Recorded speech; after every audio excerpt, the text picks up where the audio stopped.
अब हमारा समय आ गया है आपकी समय सीमा को खत्म करने का, और आदरणीय श्री राहुल गांधी जी को देश के प्रधानमंत्री के रूप में हम लोग देखना चाहते हैं। अब की बार हम राहुल गांधी जी सभी साथी मिलकर आदरणीय श्री राहुल गांधी जी को प्रधानमंत्री बनाएंगे। उसके बाद वो डॉक्टर, इंजीनियर, प्रोफेसर कैसे बनेगा? मैं चाहता हूँ कि शिक्षा फ्री हो और शिक्षा का एकीकरण हो और शिक्षा और रोजगार की व्यवस्था की जाए। सरकार की व्यवस्था उनकी 100% व्यवस्था करे। आदरणीय राहुल गांधी को अब की बार प्रधानमंत्री अवश्य बनाएगी। 10 साल हमने मौका दिया, हमारे युवाओं ने मौका दिया देश के प्रधानमंत्री जी को, लेकिन उन्होंने केवल यही नफरत की राजनीति चाहते हैं। उनके दिल की तमन्ना है, तो हम जानने की कोशिश करते हैं कि दिल की तमन्ना क्या है। चाचा बताइए।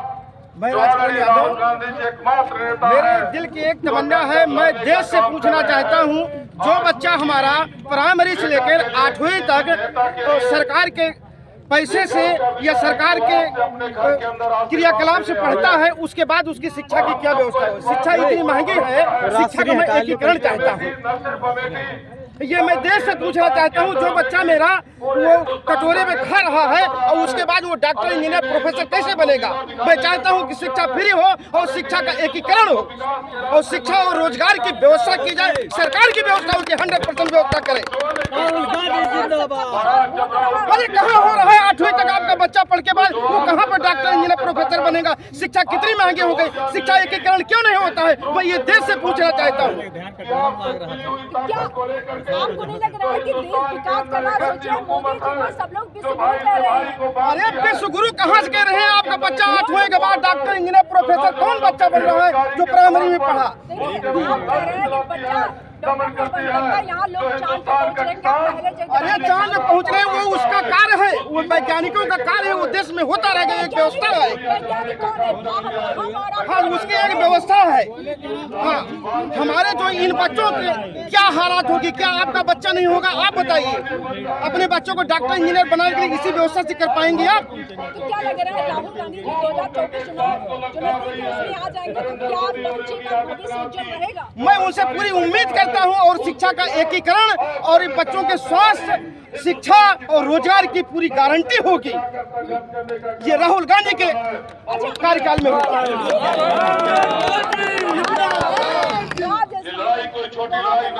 सब जगह तो बताया जा रहा है कि राहुल गांधी जी आ रहे हैं, लगातार ऐसे ही देखने के लिए ज्यादा जनसैलाब हुआ रहा था, लेकिन ऐसा क्या हो गया कि राहुल गांधी जी वहाँ से हार गए?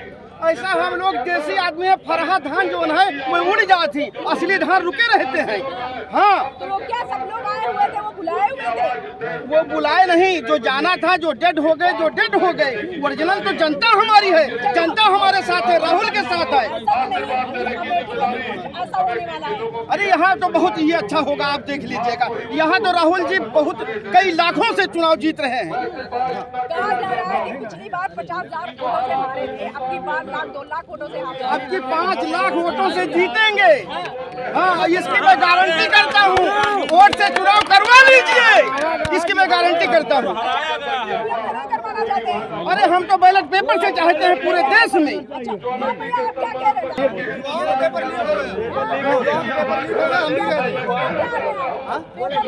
मैं कल शाम को लौटा हूँ पेपर देके, जब तक घर पहुँचे पता चला पेपर लीक हो। अच्छा, राहुल गांधी जी के आने से आप लोगों के पेपर हो जाएंगे या आप लोगों को नौकरी मिल जाएगी? इसके पहले सरकार की कांग्रेस की कितने सारे लोगों को नौकरी मिली, रोजगार मिला, ये बताइए। नौकरी वही आएंगे तभी मिलेगी, ये कंफर्म है। क्योंकि इन ये सिर्फ भर्तियाँ निकालते हैं, भर्ती निरस्त, पेपर निरस्त, कभी ये होगा, कभी मतलब अभी तक कोई भर्ती हुई तो आज आप यहाँ पे एकत्रित हुए हैं, राहुल गांधी जी बस पूरी देर में आए हैं, तो आप यहाँ पे एक उम्मीद लेके आए होंगे राहुल जी से, आप मिलना चाहते हैं या प्रधानमंत्री आने वाले प्रधानमंत्री के बारे में सोच रहे हैं? उम्मीद वो हमारी है, हम भी उनकी है, हमारा भाई का रिश्ता है। अमेठी उनका घर है, आते जाते रहते हैं, जैसे लोग घर घूमने जाते हैं वही समझ लो। अभी तक वहाँ से लेकर वहाँ तक यात्रा की, आज नंबर अमेठी का आ गया। ये जो अमेठी की धरती है, ये उनका हार्दिक स्वागत, वंदन और अभिनंदन करती है राहुल गांधी जी का। यहाँ के जो नौजवान है, किसान है, यहाँ की जनता है, बहन बेटी, वो भी परेशान है। चाचा, आप क्या कहना चाहेंगे? राहुल जी थोड़ी देर में पहुंचने वाले हैं, लोगों को यहाँ पे बहुत सारे लोगों से मैंने बात किया, कुछ लोगों को रोजगार से प्रॉब्लम है, ये रोजगार नहीं मिल रहा है, लोग कह रहे हैं कि आने वाले प्रधानमंत्री राहुल जी। आपको क्या लग रहा है कि राहुल जी प्रधानमंत्री बन सकते हैं? सही सही कह रहे हैं, जनता सही कह रही है, बिल्कुल सही कह रही है।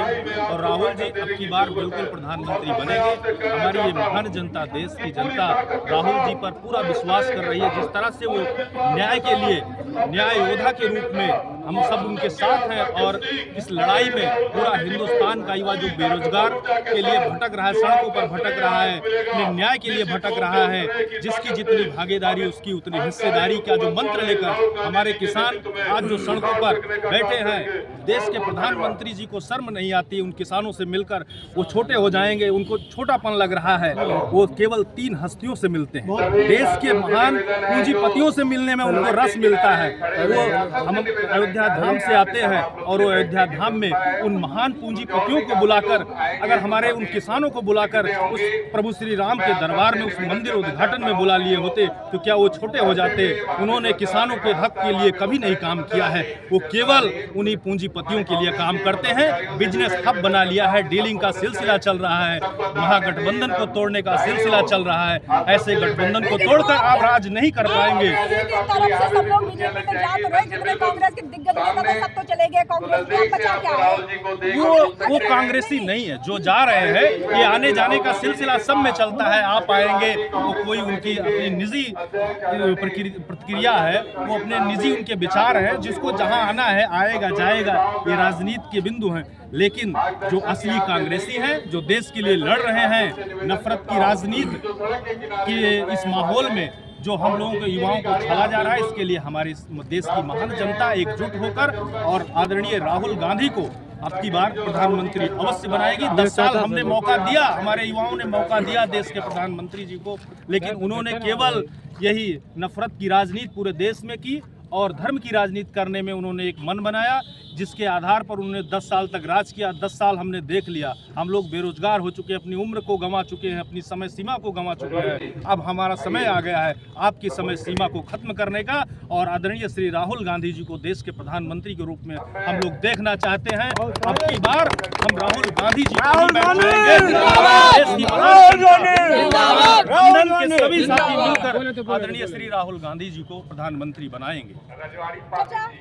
राहुल जी को प्रधानमंत्री बनाने का इरादा है? हाँ, बनाएंगे हम लोग बनाएंगे। लग रहा है कि 2024 में राहुल जी आ जाएंगे। हाँ, आ जाएंगे। आज आप सब लोग इकट्ठा हुए हैं, हाँ। यहाँ पे बहुत सारी महिलाएं आई हुई हैं। क्या चाचा ऐसा करें कि महिलाओं को बुला के लेके आया गया? नहीं, सब लोग आए हैं, वोट भी देंगे सब लोग।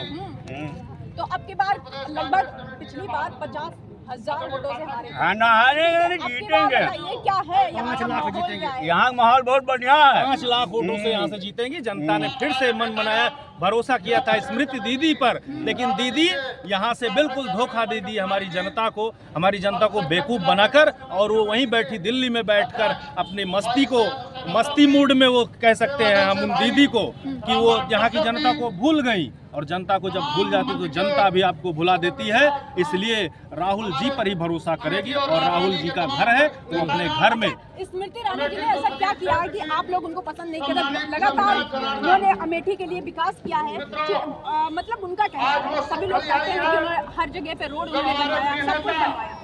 आपको नहीं लगता कि बीजेपी के सरकार में माननीय स्मृति ईरानी जी की वजह से यहाँ जो रोड पे आप लोग आ जा रहे हैं, तो आज लायक हो रही है, इसके पहले कैसे?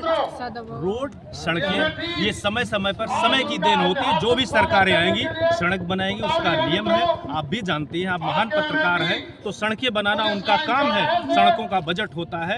ये स्मृति ईरानी अपने घर से, अपनी जेब से नहीं बना रही हैं, ये महान जनता की पैसे से बना रही हैं। हम लोग टैक्स देते हैं, उस टैक्स से रोड, सड़कों का निर्माण होता है। पढ़े लिखे सभी शिक्षित लोग समझते हैं। और स्मृति ईरानी जी ने जो ये धोखा दिया जनता को, जनता उनको भी धोखा दिया। अच्छा, लगातार गाँव जाके माननीय स्मृति ईरानी के सर्वे लोगों की समस्याओं को सुनते, इस पे आप क्या कहना चाहेंगे? क्या वो समस्याएं नहीं सुनती है, लोगों के यहाँ जाते नहीं है? आप इतना उनसे नाराज हैं? आप पत्रकारों से मेरा निवेदन है कि आप उनके सर्वे की जाल में न फंसे और आप सच्ची रिपोर्ट दिखाएं।